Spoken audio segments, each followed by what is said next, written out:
Bonjour, professeur. Comment va la santé? Ma santé, c'est bien. C'est le tour de la production finale de français avancé 2.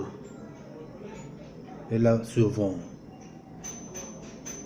Le stress est un phénomène qui se produit lorsque les impératifs de la vie sont perçus comme trop difficiles pour nous attaquer émotionnellement ou psychiquement, ce qui provoque tension, anxiété et l'accélération du rythme cardiaque. C'est une réaction normale dans la vie des personnes de tout l'âge, produite par l'instinct de l'organisme de la protéger de dépression psychique ou émotionnelle ou dans des situations extrêmes de danger. Ces réactions concernent presque tous les organes et fonctions du corps, compris le cerveau, les nerfs, le cœur, la circulation sanguine, le niveau émotionnel, la digestion de la fonction musculaire. Selon l'expert, le stress est causé par l'instinct du corps de se protéger. Cet instinct est utile en cas urgent, mais il peut provoquer des symptômes psychiques s'il persiste longtemps.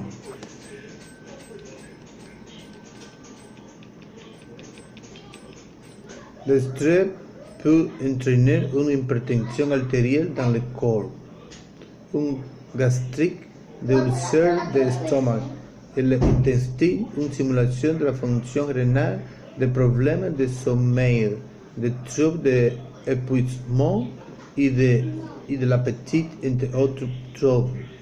Les symptômes les plus courants de cette maladie sont dépression ou anxiété, maux de tête, insomnie, digestion, éruption cutanée, dysfonctionnement sexuel, palpitations rapides et nervosité, entre autres. Si les symptômes de stress persistent après le traitement psychique, le médecin peut vous recommander un type de psychothérapeute. Vous pouvez également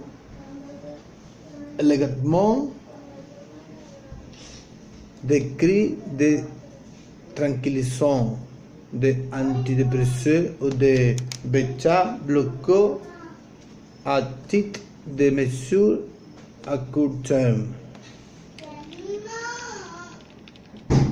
Il est recommandé si la cause du stress est unique, par exemple la perte d'un partenaire ou d'une à travers la situation doit être affrontée de manière affective. Partagez vos sentiments avec des amis, n'y posez pas plus de responsabilités avant de vous habituer à la nouvelle situation.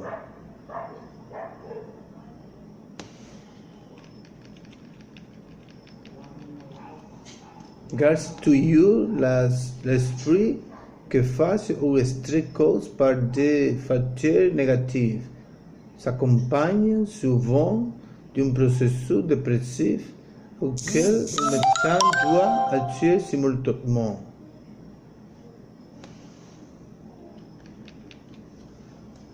Il ne fait qu'un droit de la République de réaliser des protégés considérables en matière de santé des populations les plus vulnérables. Cependant, dans le domaine de la santé mentale, il reste beaucoup à faire. En République dominicaine, il n'existe pas de politique explicite en matière de santé mentale. Les programmes existants articulant davantage autour de l'application de la médecine palliative, traitement des symptômes, mais des termes de prévention peu d'études sont faits. C'est fini, professeur.